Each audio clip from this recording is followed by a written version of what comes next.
Welcome to my channel Heart Meets Spirit. This channel is intended to support you improving and changing your life. Live a life of love, trust and confidence. Enjoy. I'm your host, Dr. Joe Dispenza. Let's begin. So if you want really to become successful, then you're going to have to begin to invest your energy in yourself and in your future. And you're going to have to find something where you love what you do. It's important for us to begin to look at some of the reasons why people choose their familiar states instead of choosing their dreams or choosing their abundance. And the best way that I can say you arriving at your abundant future is that you have to make a series of consistent choices in choosing yourself. Now, what do I mean by that? You may say, I want to become abundant. Hey, I have this great dream. I'm going to create this new app. I'm going to create this new program for children. Hey, I have this new business model I want to present. Hey, I'm partnering with this person to create a new online program for somebody. Hey, I have this great invention and I need to bring it to life. And then the question I'm going to have for most people is, what do you want more?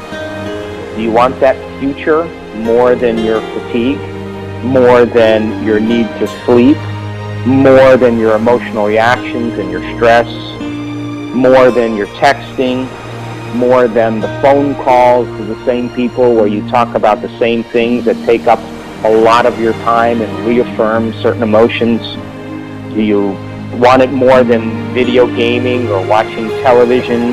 Do you want it more than your habits or the things you feel like you need to do? Do you want it more than your complaining, more than your schedules, more than your social engagements, more than the people you need to see? Because what you're really doing when you settle for your fatigue and you say, I don't feel like putting my effort into reviewing my vision, reviewing the choices I'm going to make, reviewing the behaviors or things I need to do.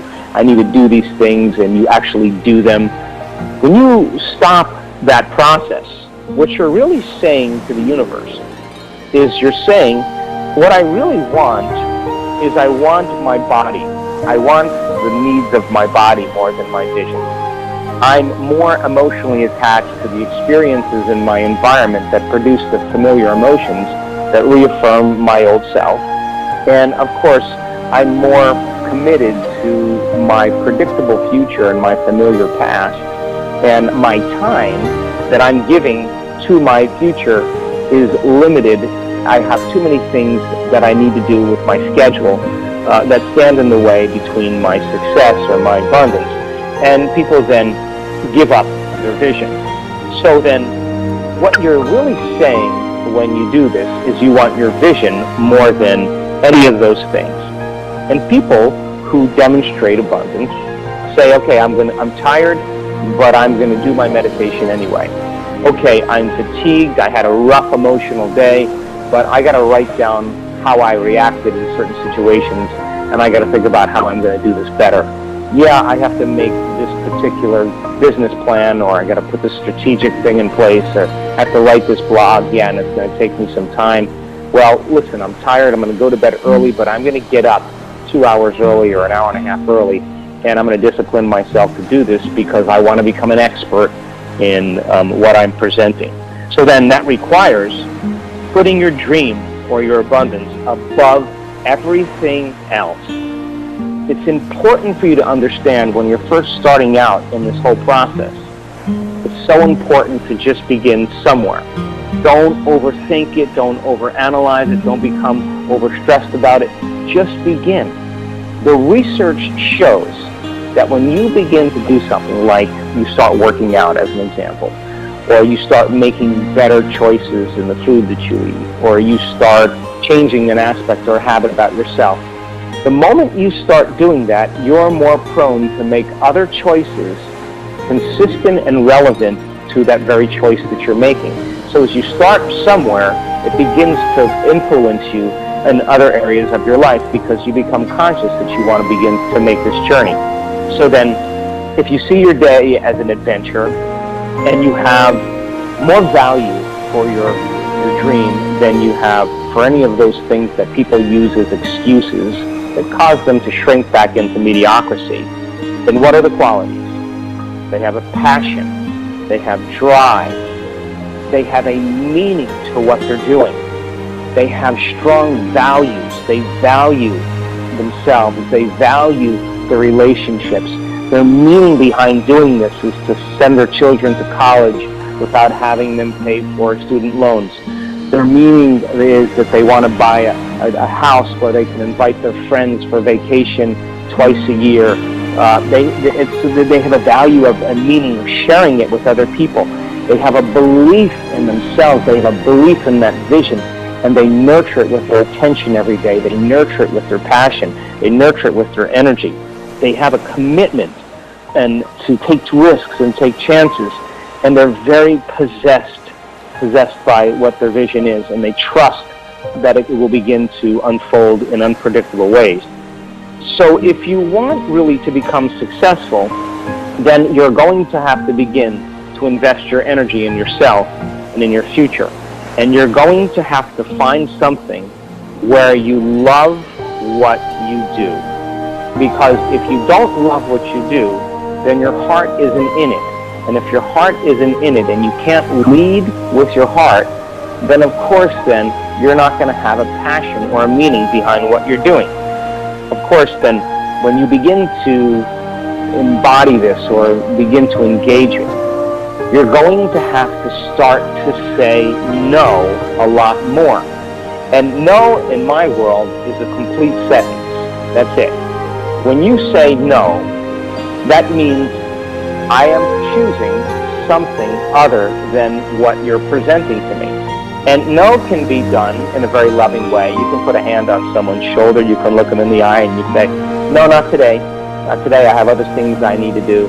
No, not today, I'm sorry, I can't be there. Hey, no, I'm not going to go to the meet and greet or the happy hour. No, I'm going to take time for myself.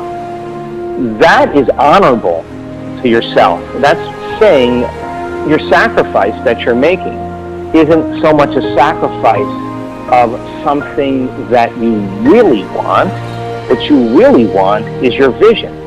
So it's not that you're going to hurt somebody, but whatever you're doing is you're putting your dream ahead of other things. And it doesn't mean that you're going to lose that relationship, because if you feel like you're going to lose that relationship, then you're back to scarcity mentality again. That then allows you to focus your attention on what is going to make you great instead of what's going to make you average or fall into common ways. And some people will say, you're being selfish, or you're putting yourself above everybody else. And in certain situations, I think there's a balance between taking care of yourself so that you can take care of others as well. As you begin this process in loving what you're doing, you begin to naturally think about how you're going to step into your life. And that aspect of beginning to think about and putting yourself into the equation is what I want to talk about more than anything else, because it's going to require every single day, as you overcome your body with fatigue or emotions or habits, as you overcome the conditions in your environment with your social engagements or the things you need to do, or watching television or getting on the computer or video gaming or seeing certain people and going to certain places and all of that, and overcoming the schedules that we think are so important.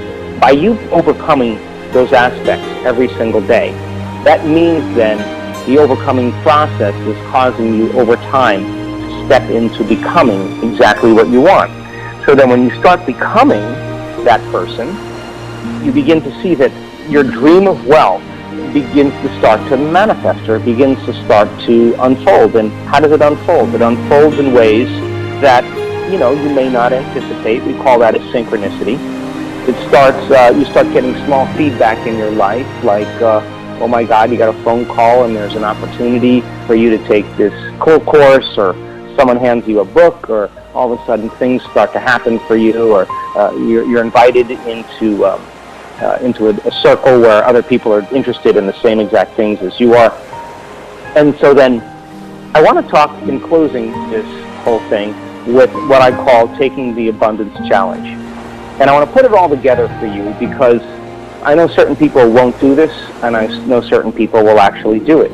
And not to say this is the only way, but I think it's a way to get people from one state of mind to another state of mind. So then I'm going to ask all of you to fill your brain with knowledge and to read a book on abundance. I don't care if it's a person who has tips on becoming abundant, or if it's a person that started out in their life with nothing, and then over time they became extremely successful, and then of course created charities and organizations to help the world. But if you read that book, I'm going to ask you then, every time you come to a quality or a characteristic or a mannerism of a person that began to develop the qualities of success and abundance, I'm going to ask you to write them down, because you have to know that there's a certain level of persistence, a certain level of determination, a certain level of drive, a certain level of application, reapplication, learning from their mistakes, letting go of things they lost. The letting go process is so essential, because when things begin to fall apart in your life, it's not the end. It just means something else is going to reorganize. List the emotions of gratitude that they felt every day. List the emotions of thankfulness and care and kindness, a respect for all of life, a lovingness of the way they nurtured the people and the people that supported them. Look at the way they think or the way they thought. Look at what things they did tell themselves. What was the sub-vocalizations or the self-talk that they had on a regular basis? And if you can begin to just list those thoughts, those actions, and those emotions, something natural will happen. And that natural propensity, as you begin to become familiar with these qualities, you're going to naturally begin to put yourself into the equation. You're going to naturally begin to rehearse that you could actually do that. You're going to begin to pretend in your mind and begin to plan your actions and behaviors, and all of a sudden, that act of doing that is going to begin to prime your brain and body towards that outcome. By the same means, I watched trainers yesterday say, "I can't," so many times. That word, "I can't," is the exact thing, the only thought that stops the person in reaching their specific desires. So what? I can't, it's too hard, I'll never change, abundance will never happen to me, it didn't work last time, I don't want to get up early, I'm too tired, I don't know how to do this, it's someone else's fault. Those are thoughts that you have to prune away out of the garden of your mind. Those are weeds that are growing, that are blocking your wealth.